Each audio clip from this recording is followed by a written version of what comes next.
पहले आपको कोरोना होगा, फिर उसके बाद आप कोरोना की दवाई खाएंगे, फिर उसके बाद आपको हार्ट अटैक आ सकता है, ब्रेन स्ट्रोक हो सकता है, फिर उसके बाद आपकी मृत्यु होगी और उसके बाद जो है कोविशील्ड बनाने वाली कंपनी ये कहेगी कि आपकी जो है मौत हो गई है, तो आपके परिजनों के साथ वो सहानुभूति उठाएगी, सहानुभूति दिखाएगी और उसके बाद जो है सहानुभूति के बाद सरकार से अगर आप सवाल पूछेंगे तो शायद सरकार उन सवालों के जवाब नहीं देगी। मीडिया में सिर्फ हिंदू मुसलमान के विवाद चल रहे होंगे, हिंदू मुसलमान पर डिबेट चल रहे होंगे, मगर एस्ट्राजेनिका से और आदर पूनावाला से, सीरम इंस्टीट्यूट ऑफ इंडिया से सवाल नहीं पूछा जाएगा, क्योंकि उन्होंने प्रधानमंत्री नरेंद्र मोदी को 50 करोड़ के इलेक्टोरल बॉन्ड के जरिए जो है 50 करोड़ का चंदा दिया है। ये तमाम तरह की चीजें आपको इसलिए बता रहा है क्योंकि कुछ ही दिन पहले अभी लगातार जो है कोविशील्ड को लेकर पूरे देश भर में ये चल रहा है और पूरे देश भर के साथ साथ जिस तरह से जो है यूके की एक अदालत में एस्ट्राजेनिका ने माना है कि हमारी दवा कोविशील्ड में कुछ ऐसे टीटीएस पाए गए हैं जिसकी वजह से ब्रेन स्ट्रोक हो सकते हैं, जिसके वजह से जो है ब्रेन स्ट्रोक के साथ ही साथ आपको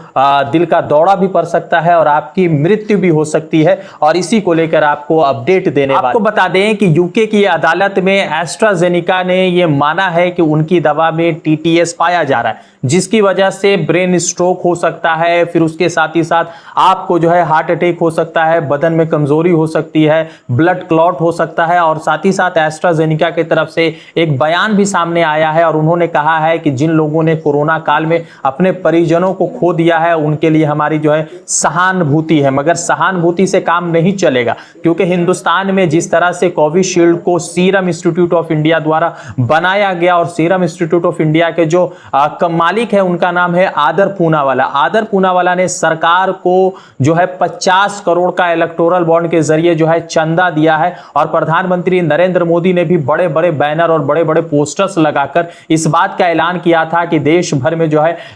कोरोना काल के लिए समय में कि देश भर में दवा का जो है इंजेक्शन इस्तेमाल किया जा रहा है। और उसके साथ ही साथ पेट्रोल पंप पर आपने देखा होगा कि बड़े बड़े बैनर्स लगे गए थे जहां पर प्रधानमंत्री नरेंद्र मोदी को थैंक यू बोला जा रहा था और प्रधानमंत्री नरेंद्र मोदी को जबरदस्ती से जो है इस पूरे कोरोना काल में एक ऐसे मसीहा के तौर पर मीडिया पेश कर रही थी जो अभी फिलहाल खामोश है। आपको बता दें कि इस पूरे मामले में एक अपडेट सामने आया और अपडेट यह है कि जो टीटीएस है उसका पूरा फुल फॉर्म आपको बताते हैं कि थ्रोम्बोसिस विथ थ्रोम्बोसाइटोपिनिया, जिसकी वजह से सर में दर्द हो सकता है, पैर में दर्द हो सकता है, फिर उसके बाद कई सारे और छोटी छोटी शिकायतें आपको देखने को मिल सकती है। ये पूरा मामला किस तरह से आगे आया और किस तरह से जुड़ा, एस्ट्राजेनिका के ऊपर एक अदालत में, यूके की अदालत में केस होता है और उस केस करने वाले जो है जेमी स्कॉट है, जो मतलब के 2 बच्चों के पिता है और उनकी जो है परमानेंट तरीके से उनका माइंड जो है, उनका ब्रेन जो है काम नहीं कर रहा और उसके बाद जो वो पहुंचते हैं यूके की अदालत में और यूके की अदालत इन तमाम मामलात का छानबीन करती है और छानबीन करने के बाद जो है एस्ट्राजेनिका से सवाल पूछती है। कोविशील्ड जो है हिंदुस्तान में तकरीबन 80% लोगों को लगाया गया था और हिंदुस्तान में आमतौर पर सिर्फ 2 ही दवाएं चल रही थी जिस जमाने में जो है कोरोना काल था, एक था कोविशील्ड और एक था कोवैक्सीन। प्रधानमंत्री नरेंद्र मोदी भी कोविशील्ड को लेकर जो है पूरे देश भर में प्रचार प्रसार कर रहे थे। अब आपको एक अपडेट देते हैं कि साल 2021 में, साल 2022 में या साल 2020 में कितने जो है हार्ट अटैक के मामलात बढ़े और किस तरह से सरकार पर एक सवालिया निशान लगा। सबसे पहले समझिएगा कि जितने हार्ट अटैक के केस 2021 में आए थे उसमें तकरीबन 12% की बढ़ोतरी देखने को मिली थी साल 2022 में। अगर आप इंडिया टुडे की एक रिपोर्ट को देखेंगे तो उस रिपोर्ट के अनुसार साल 2020 में 28,579 लोगों को हार्ट अटैक जैसे संबंध से जुड़े मामलात हुए थे और जिनकी वजह से उनकी डेथ हो गई थी। साल 2021 में यह बढ़कर 28,413 हो जाता है और साल 2022 में बढ़कर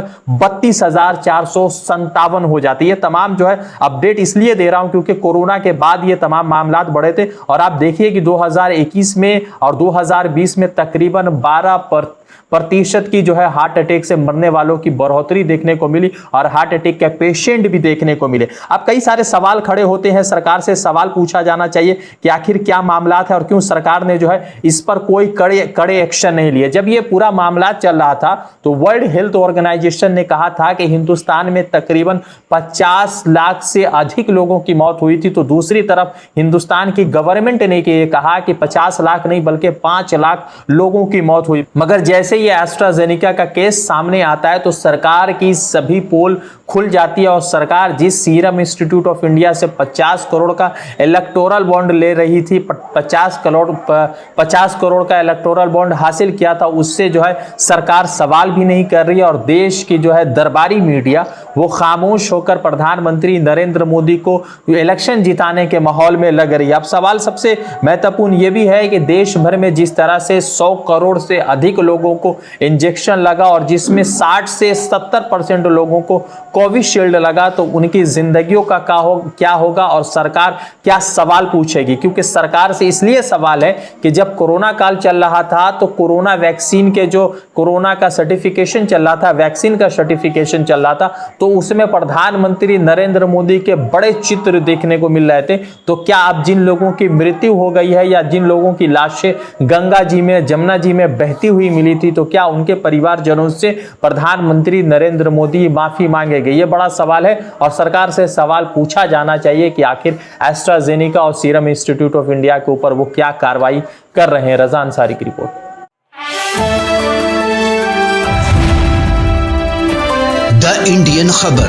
सच आपके सामने।